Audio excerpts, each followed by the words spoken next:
À Fidji, la célébration du sabbat remplit un stade et mobilise 15 000 croyants. Une ville virtuelle adventiste dans Roblox connecte des adolescents du monde entier. En Mongolie, les jeunes font face au chômage et à des défis religieux, mais trouvent de l'espoir dans une école adventiste. Ces histoires et bien d'autres, maintenant sur ANN.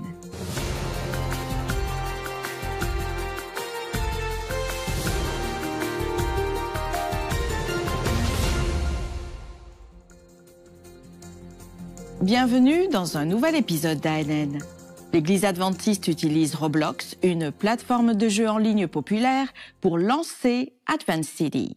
Cette ville virtuelle a pour but d'offrir aux adolescents un espace à la fois ludique et éducatif. Roblox compte plus de 85 millions d'accès quotidiens dans plus de 180 pays. Récemment, l'Église adventiste du 7e jour au Brésil a créé Advent City, un jeu permettant aux participants de relever des défis, de gagner des récompenses et d'explorer des valeurs telles que le respect, la foi et la mission. L'inspiration vient du Club des explorateurs de l'Église adventiste, qui propose des activités développant les aspects physiques, mentaux et spirituels. La ville simule également des écoles, des hôpitaux et des projets sociaux de l'Église. À Fidji, une célébration du sabbat s'est transformée en mobilisation nationale.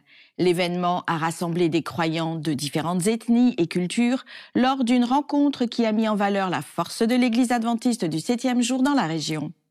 Plus de 15 000 adventistes se sont rassemblés dans le plus grand stade de Suva, au Fidji. Ils sont arrivés en caravane de tout le pays. Vêtus de tenues traditionnelles, la diversité était évidente, affirment les participants. Lors du service spécial, les dirigeants de l'Église adventiste ont encouragé l'engagement missionnaire et ont lancé des appels à l'implication dans la mission de l'Église de faire des disciples. Au Fidji, le sabbat est un jour de culte et d'encouragement au service.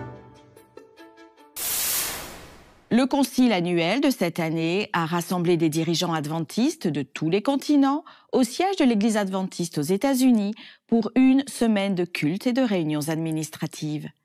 Au centre des discussions, des initiatives pour élargir la portée de l'Évangile et préparer l'Église aux grands défis à venir. Les dirigeants adventistes ont également présenté plusieurs initiatives reliant la technologie et l'évangélisation. Au siège mondial de l'Église adventiste du 7e jour dans le Maryland, le concile annuel 2025 a rassemblé des représentants de tous les continents pour des décisions stratégiques et des moments d'inspiration. To be one voice, we need to move forward all together. All medias together. Au cours d'une semaine intense, des plans ont été votés, des projets ont été lancés et l'engagement mondial pour l'expansion de l'Évangile a été réaffirmé.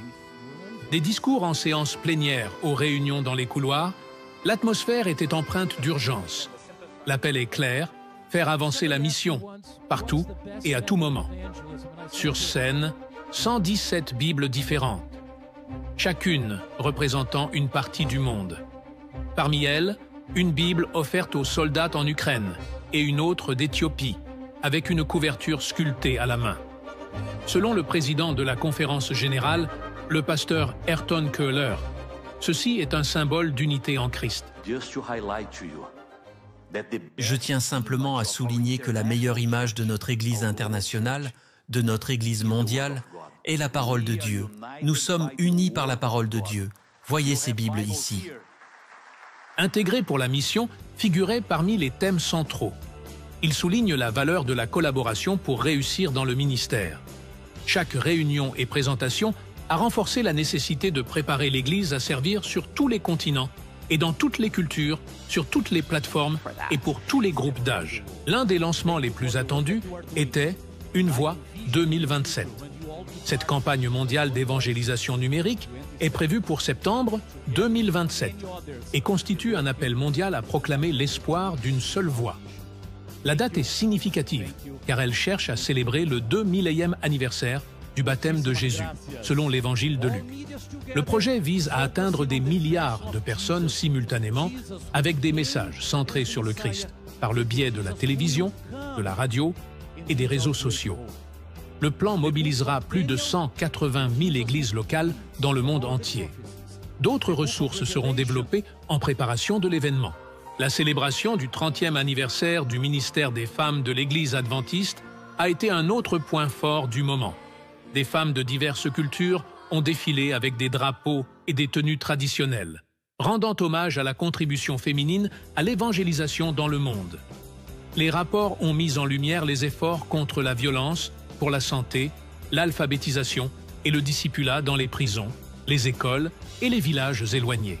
Le Concile annuel 2025 a également rendu hommage aux délégués sortants, reconnu les anciens présidents de la Conférence générale, Ted Wilson et John Paulsen, et a remercié ceux qui ont travaillé dans l'ombre pour le succès de cette rencontre. La clôture a été marquée par une prière et un fort appel à rester unis dans la mission. Number one, let us go back home reminding that we need to go all together to the promised land. Premièrement, repartons chez nous en nous rappelant que nous devons tous avancer ensemble vers la terre promise. Deuxièmement, concentrons nos efforts sur l'intégration pour la mission. Et troisièmement, repartons en nous appuyant sur le Seigneur et le Saint-Esprit. Je vous rappelle que cette Église ne nous appartient pas, elle appartient au Seigneur. Nous ne sommes que ses agents.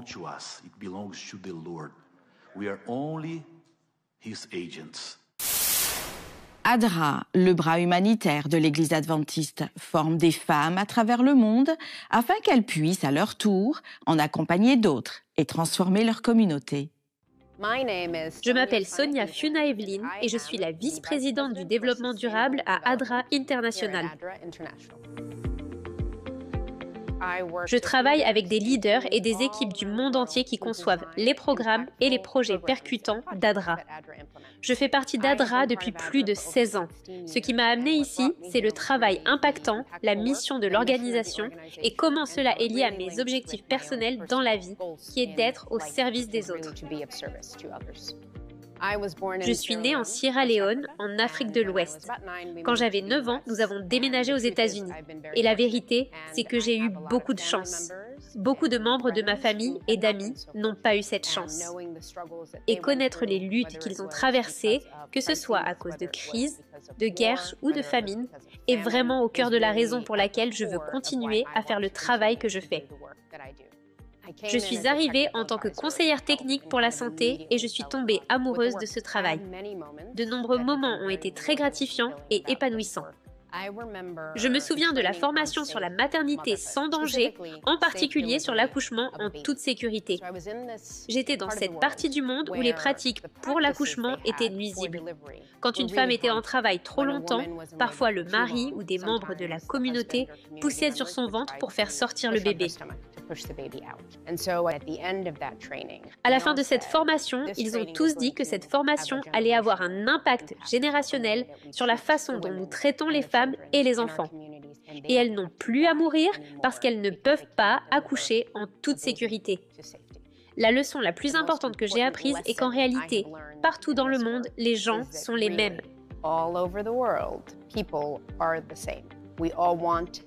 Nous voulons tous les mêmes choses dans la vie.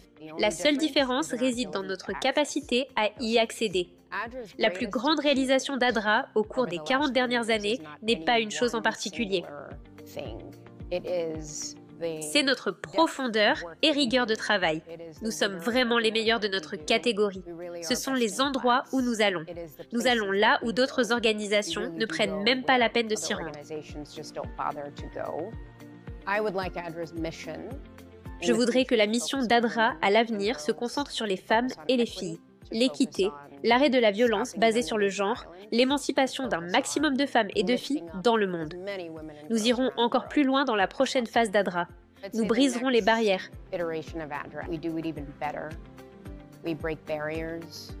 Il y a des différences, comme beaucoup plus de femmes à des postes de direction. Je pense que les femmes qui travaillent à ADRA sont vraiment spéciales, car elles se sont engagées à relever d'énormes défis, point. Sans elles, sans nous, cette organisation ne serait pas ce qu'elle est. Et donc, quand nous parlons de l'avenir d'ADRA, du leadership féminin, ce n'est pas juste pour faire bonne figure. C'est parce que la force collective des femmes peut accomplir des choses incommensurables. Donc nous sommes l'avenir d'Adra, mais aussi des communautés dans lesquelles nous vivons dans le monde.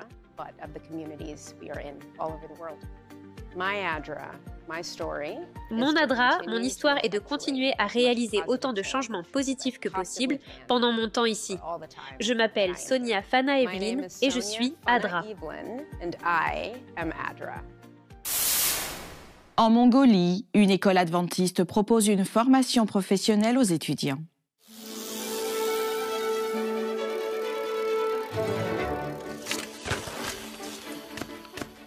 Tout le monde sait que la jeunesse est l'avenir d'un pays. À Ulaanbaatar, en Mongolie, de nombreux jeunes recherchent des écoles de formation pour les aider à trouver un emploi. Comme ce type de formation est rare en dehors de la ville, beaucoup déménagent depuis des zones reculées vers Ulaanbaatar pour avoir ces opportunités. L'Église adventiste du 7e jour, à travers l'école professionnelle Samyuk, voit dans ce besoin une opportunité d'offrir une formation spécialisée afin d'aider les jeunes à trouver un emploi et à subvenir à leurs besoins financiers. Notre objectif est de partager l'Évangile avec nos étudiants. Nous organisons des activités du sabbat et après le sabbat, nous engageons des activités sociales pour aider les autres. Grâce à ces activités, nos étudiants apprennent à aimer les gens et découvrent l'amour de Dieu. L'école propose une variété d'activités pendant le sabbat. Nous faisons du travail social pour les personnes pauvres ou qui ont besoin de nourriture ou d'une autre forme d'aide. Au début, les étudiants étaient très intéressés par nos activités, comme les programmes du sabbat après-midi. Après 1 ou 2 mois, nous avons commencé à parler de Dieu et à étudier la Bible ensemble. Ce que je préfère, ce sont les activités du sabbat, car c'est une demi-journée de rassemblement. À l'école, beaucoup de camarades se retrouvent pour se détendre, discuter, échanger et partager des repas. Ensuite, nous participons à des activités extrascolaires amusantes. L'atmosphère vivante et agréable rend cette école vraiment enthousiasmante. L'école professionnelle Samyuk a été créée pour répondre aux besoins de développement des compétences professionnelles en Mongolie, dans des domaines comme la cuisine, la coiffure, les soins esthétiques et l'édition. Pendant leur formation, les étudiants acquièrent non seulement des compétences précieuses, mais apportent aussi une contribution significative à la communauté. Ils distribuent des articles essentiels aux enfants dans le besoin et aux personnes âgées lors des célébrations du Nouvel An et offrent gratuitement leurs compétences à la communauté.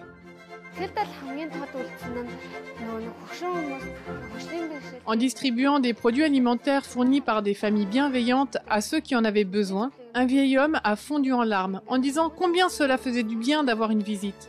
Ce moment sincère m'a profondément marqué. Malheureusement, après avoir terminé leur formation, de nombreux étudiants rencontrent des difficultés car il y a peu de salons de coiffure, de restaurants, d'usines ou d'entreprises prêts à respecter leur demande de ne pas travailler le sabbat. Vos prières sont donc vraiment nécessaires. Veuillez prier pour notre centre, pour notre école, pour que de nombreux étudiants viennent chez nous, découvrent Dieu et que nous ayons davantage d'enseignants et davantage de travailleurs chrétiens adventistes ici en Mongolie. La municipalité d'Aldaya, en Espagne, a reconnu le travail de l'agence humanitaire adventiste ADRA pour son soutien suite à de fortes pluies et des inondations. Les tempêtes ont été causées par un phénomène météorologique intense qui a entraîné des inondations et des destructions dans plusieurs régions de Valence. Lors de la réunion avec des représentants d'ADRA, les autorités locales ont exprimé leur gratitude pour le soutien d'ADRA et ont souligné le dévouement des bénévoles qui ont travaillé à nettoyer les rues, reconstruire des maisons et distribuer des fournitures aux familles touchées. ADRA Espagne a reçu plus de 250 000 $ en dons provenant de différentes régions du pays et du réseau international d'ADRA. Avec ce soutien, l'agence a mis en place des centres de distribution et continue de travailler dans les municipalités les plus touchées, apportant aide et espoir aux communautés en reconstruction. Hope Media Espagne présente la série Les Merveilles Incroyables, une collection de vidéos qui révèle le pouvoir créateur de Dieu et la beauté de la vie. Dans l'épisode Le Squelette Orchestre, les téléspectateurs découvrent l'importance de chacun des 206 os du corps humain.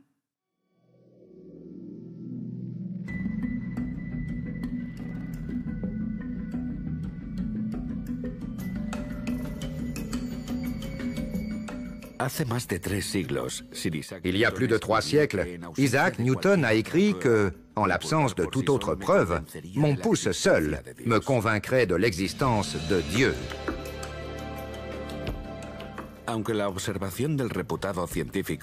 Bien que l'observation du célèbre scientifique ait été inspirée par la polyvalence et la structure de sa main, ces mots pourraient moins s'appliquer à presque toutes les parties de l'anatomie humaine.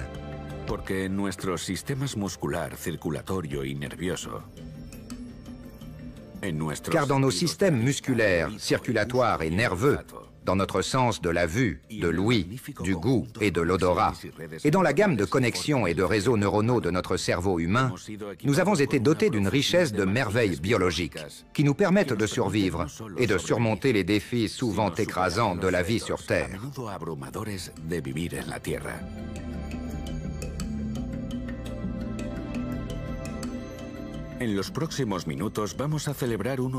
Dans les prochaines minutes, nous allons célébrer un superbe don physique, la structure solide, légère et flexible qui maintient notre corps ensemble.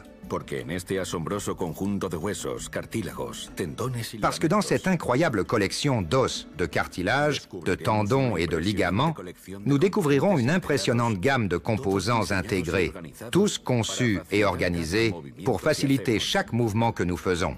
Chacun comme le pouce de Newton, une confirmation vivante de l'existence de Dieu.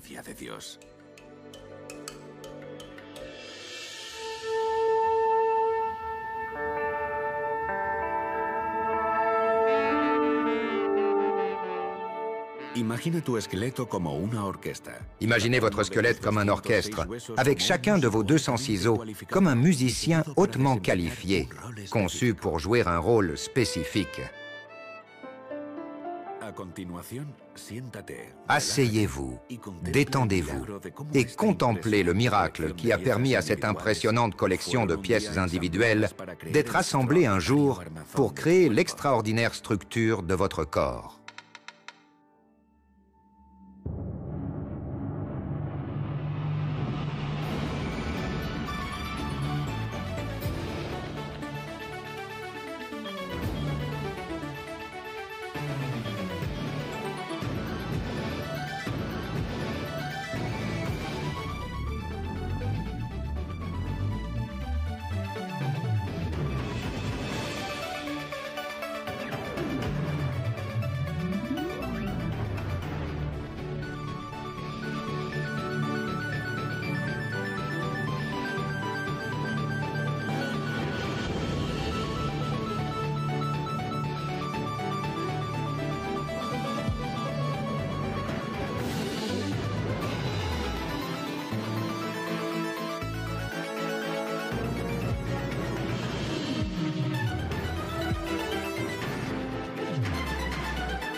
Du plus profond de mon être, je dirais, « Seigneur, tu n'as pas ton pareil. Qui est comme toi ?» Dans les prochains épisodes, ANN poursuivra la présentation de nouvelles vidéos de la série. Depuis 25 ans, Hope Media, le producteur audiovisuel officiel de l'Église adventiste en Espagne, partage la foi et l'espoir par le biais de moyens numériques. L'Église adventiste du 7e jour est présente dans plus de 200 pays et territoires. La mission adventiste, forte de plus de 35 ans d'histoire, est l'un des piliers stratégiques de la dénomination. Son objectif est d'établir de nouveaux groupes et de renforcer les communautés parmi les peuples inatteints grâce à des initiatives basées sur la compassion et le service. Vous allez ensuite découvrir les origines, les défis actuels et comment la mission mondiale a apporté espoir et soutien aux communautés du monde entier. En 2024, l'Église adventiste du 7e jour a commémoré le 150e anniversaire de John Nevins Andrews, le premier missionnaire adventiste officiel qui est arrivé ici en Suisse pour partager le message adventiste. J'utilise le mot « commémorer » parce qu'il n'y avait rien à célébrer. S'il revenait à la vie aujourd'hui, je pense qu'il serait surpris et choqué que nous soyons encore ici. Après son travail missionnaire, il y a eu un âge d'or de la mission adventiste et les missionnaires ont commencé à parcourir le globe, apportant la bonne nouvelle de Jésus partout. Mais un peu plus de 100 ans plus tard, les dirigeants de l'Église se sont réunis pour prier et planifier ensemble, et ils ont sorti la carte du monde. C'était dans les années 1980. Ils ont constaté que dans certaines régions du monde, l'Église adventiste était solidement implantée. Dans d'autres, plus fragiles, et ailleurs, elle était absente. C'est de là qu'est née la mission globale. Lors de la session de la conférence générale à Indianapolis en 1990, la mission globale a été officiellement votée par l'Église mondiale. C'était un vote révolutionnaire parce que, pour la première fois, nous avons pensé en termes de géographie dans notre mission, mais aussi en termes de groupes de personnes. Nous avons commencé à penser aux autres chrétiens, mais aussi aux personnes d'autres religions. L'accent était mis à 100% sur le démarrage de nouveaux groupes de croyants, la création d'églises, en suivant la méthode de ministère du Christ. Et c'est ce que la mission globale fait depuis 35 ans. Nos planteurs d'églises sont appelés pionniers de la mission globale, des héros méconnus de la mission de pointe. Ce sont des membres laïcs, jeunes, qui reçoivent une formation de base, une modeste allocation et un objectif clair, créer de nouveaux groupes de croyants. Ils vont vers leur propre groupe ethnique où ils parlent déjà la langue, connaissent déjà la culture et vivent pleinement parmi les gens. Fortifiés par leurs convictions, formés par la méthode de ministère du Christ et guidés par le Saint-Esprit, ils établissent de nouveaux phares pour le royaume de Dieu. Nous louons Dieu pour les merveilles qui se sont produites depuis le début de la mission globale. Des milliers de nouveaux groupes ont été créés, de nouveaux groupes de personnes ont été atteints et nous sommes entrés dans des pays tout nouveaux. Par exemple, au Cambodge, où nous avons vu une croissance énorme de l'Église.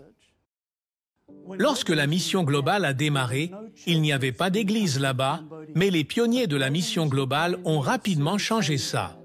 Un jeune couple s'est rendu dans la région de Kratie, où ils ont surmonté l'opposition grâce à la méthode de ministère du Christ. Ils ont commencé une église, une école, et plus de groupes de croyants ont été établis. Aujourd'hui, nous avons plus de 4000 adventistes au Cambodge. Je pense à l'Inde, où 2 pionniers de la mission globale ont été rejetés dans la ville où ils sont entrés. Sans se décourager, ils ont commencé à former des groupes de culte dans 2 villes voisines. Plus tard, ils ont réessayé dans la première ville et ont commencé une église qui, à son tour, a créé une école et a planté 4 nouveaux groupes de culte. Chacun de ces nouveaux groupes a planté plus de groupes et ainsi, le travail d'évangélisation s'est multiplié. Nous voyons cela se produire partout dans le monde. Depuis le début de la mission globale, près de 128 000 nouvelles églises et groupes organisés ont été établis. Et ce ne sont pas seulement des statistiques sur une page. Ce sont des hommes et des femmes, des familles, des millions de personnes qui ont trouvé l'espoir en Jésus-Christ. Bien sûr, le défi de la mission est colossal quand nous regardons les 3 fenêtres de Mission Refocus, quand nous voyons les vastes groupes de population. Mais c'est la mission de Dieu, et il nous a invités à participer avec lui à cette mission, à commencer de nouveaux groupes de croyants et à faire des disciples. En Asie du Sud, les volontaires de Maranatha International travaillent en Inde depuis plus de 25 ans. L'organisation soutient l'Église adventiste du 7e jour en construisant de nouvelles églises, en forant des puits et en développant des écoles apportant espoir et ressources essentielles aux communautés. Les volontaires de Maranatha International sont actifs en Inde depuis près de 30 ans et les projets de cette année montrent des résultats passionnants. Les équipes de construction ont terminé les travaux de maçonnerie sur 16 nouvelles églises et ajoutent maintenant du stuc et de la peinture. Ces églises abriteront des congrégations qui se réunissaient auparavant dans des structures rudimentaires ou chez des membres. Maranatha fournit également des sources d'eau potable et d'espoir pour les communautés subissant de graves pénuries d'eau. Les équipes de l'eau entretiennent et réparent les puits existants, en plus de forer 105 nouveaux puits cette année.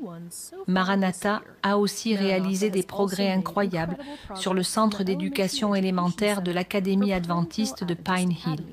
Les équipes ajoutent maintenant les finitions à son intérieur et aux salles de bain. Cette grande structure comprend 10 salles de classe entourant un auditorium et aidera Pine Hill à augmenter son effectif de plusieurs centaines d'élèves pour leur offrir une éducation chrétienne de qualité. Les volontaires de Maranatha International est un ministère de soutien de l'Église adventiste qui mobilise des bénévoles pour construire des églises, écoles, puits et autres structures urgentes dans le monde entier, dont l'Amérique du Nord. Le premier projet de Maranatha en Inde a eu lieu en 1988, mais le grand élan pour les voyages missionnaires en Inde a commencé en 1998, quand l'organisation a ouvert des bureaux dans le pays. Depuis, Maranatha a travaillé avec l'Église adventiste en Inde pour réaliser plus de 3000 projets. Ainsi s'achève d'autres épisodes de cette semaine. Pour en savoir plus sur l'Église adventiste du 7e jour, visitez adventiste.org et pour plus d'informations, adventiste.news. À la semaine prochaine et que Dieu vous bénisse.